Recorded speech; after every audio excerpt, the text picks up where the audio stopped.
Israel ने सामने आकर प्रस्ताव रखा था हमास के सामने कि वो सीज फायर कर दे। 4 दिन की मोहलत मांगी थी, लेकिन इसी बीच जैसे ही हमास ने अपनी तरफ से हामी भरी, फौरन उसके बाद ही इजराइल के सैनिकों की तरफ से ताबड़तोड़ उत्तर से लेकर दक्षिण तक गाजा में लगातार मिसाइल दागी गई थी, जिसके बाद चौकन्ना हो चुका है हमास। फिलिस्तीनी पहले से चौकन्ना थे, तो वहीं हिजबुल्लाह ने भी अटैक करना शुरू कर दिया, लेकिन अब हाथ पैर मारने लगे। साफ तौर पर बेंजामिन नेतन्याहू की तरफ से संकेत दिया गया है कि जो सीज फायर तोड़ा गया, वो सीज फायर सरकार की तरफ से नहीं तोड़ा गया, बल्कि इजराइल के सैनिकों ने अपनी तरफ से ऐलान कर दिया था और अपनी ही तरफ से उन्होंने युद्ध विराम को तोड़ने की कोशिश की।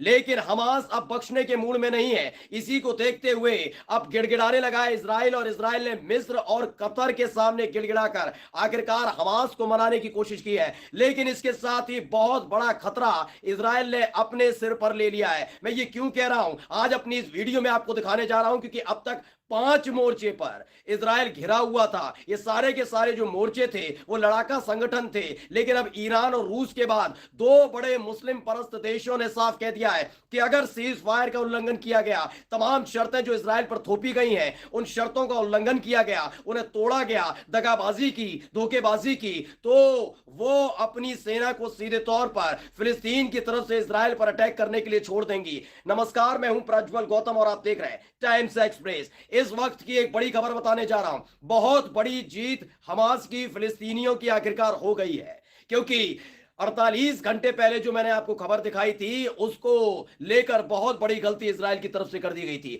उस वक्त आगे आकर इजराइल की तरफ से पेशकश की गई थी। उस वक्त किसी भी देश को बीच में लाने की कोशिश नहीं की गई थी। लगातार हमास के कमांडर, जो तमाम फिलिस्तीनी लड़ाके हैं वेस्ट बैंक के अंदर, उनके सामने इजराइल की सेना, इजराइल के प्रधानमंत्री, इजराइल की जनता लगातार गिड़गिड़ा रही थी कि 4 दिन की मोहलत दीजिए। वैसे तो जनता चाहती है अब ये सीज फायर हो जाए, लेकिन इन सब के बीच मोहलत के तौर पर मांगा गया, और उन्होंने जो किया उसके बाद पूरी तरह से इजराइल दहलने वाला था। सीजफायर तोड़ा था, मैंने आपको वो खबर भी दिखाई थी, टाइम्स एक्सप्रेस ने सबसे पहले आपको खबर दिखाई थी। लेकिन अब जो मैं आपको खबर दिखाने जा रहा हूं, वो खबर सबसे बड़ी है, क्योंकि जो हमास के नेता हैं, उन्होंने साफ तौर पर कहा है कि ये सीज फायर का मतलब है बहुत बड़ी जीत हमास और फिलिस्तीनियों की हुई है। ये बयान अब हमास की तरफ से पुख्ता तौर पर आ चुका है, आधिकारिक तौर पर आ चुका है। लेकिन इन सब के बीच जो नई मुसीबत मोल ले ली है, वो मैं आपको दिखाने जा रहा हूं। ये देखिए, ये जो बोल रहे हैं, ये पूरा बता रहे हैं कि कैसे 24 नवंबर से शुरू हो चुका है, सुबह 7 बजे से सीज फायर,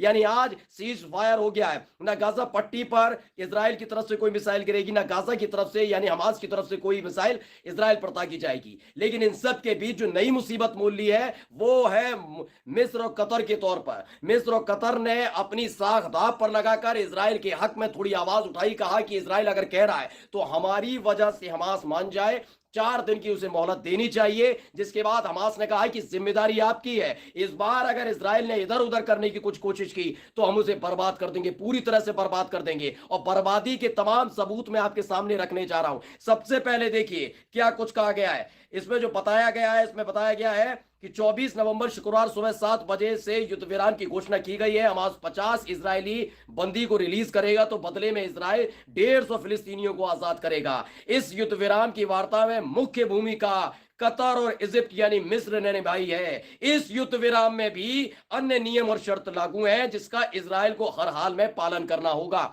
हमास का जिक्र नहीं है, फिलिस्तीनियों का जिक्र नहीं है, हिजबुल्लाह का जिक्र नहीं, किसी का भी जिक्र नहीं है। सिर्फ ये सारी शर्तें जो थोपी गई हैं, वो इजराइल पर थोपी गई हैं, क्योंकि इजराइल की फितरत रही है धोखेबाजी, दगाबाजी, जो अभी 24 घंटे पहले उसने दिखाई थी। लेकिन वो सारा का सारा बोझ किस पर डाल दिया गया? इजराइल के सैनिकों पर, कि उन्होंने गाजा पर, लेबनान पर युद्ध विराम के दौरान जो हमला किया वो उनकी देन थी। गलती से उन्होंने ताक दी मिसाइल। लेकिन इन सब के बीच जब मिस्र और कतर बीच में आए, तो हमास ने कहा जिम्मेदारी आपकी, यानी मिस्र और कतर भी इस युद्ध में कूदने जा रहे हैं। ये बात मैं क्यों कह रहा हूं? क्योंकि इजराइल कभी भी कुछ भी बड़ा कर सकता है, ये मिस्र भी जानते हैं और कतर भी अपनी साख दांव पर लगा रखी है। उन्होंने साफ कह दिया है कि शर्तें आपके लिए इजराइल बाबू, ये ध्यान रखना बेंजामिन, अगर किसी भी तरह से कुछ हुआ तो मिस्र और कतर की जो सेनाएं हैं, वो उनके जो तोप खाने हैं, वो इजराइल के लिए खुल जाएंगे, यानी इजराइल पर ताबड़तोड़ हमले होंगे। अब इस तरीके से उसने अपने 10 दुश्मन बना लिए हैं।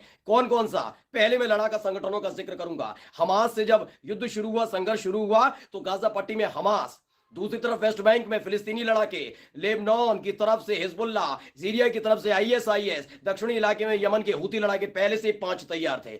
ईरान पहले दिन से पर्दे के पीछे से पहले दे रहा था हथियारों की सप्लाई, अब खुलकर कह रहा है। हिजबुल्ला जब मैदान में है तो जानते ही हो ना, हिजबुल्ला के साथ हम खड़े हैं, हिजबुल्ला के साथ हम खड़े हैं, और हिजबुल्ला अगर हमास के साथ खड़ा है तो हमास के साथ भी हम खड़े हैं। यानी ईरान ने भी साफ तौर पर मोर्चा खोल रखा है। मैंने रूस की भी खबर दिखाई थी, कैसे रूस ने भी गजा के लिए आवाज उठानी शुरू कर दी है कि कभी भी वो खुद नहीं सीधे तौर पर, लेकिन अपना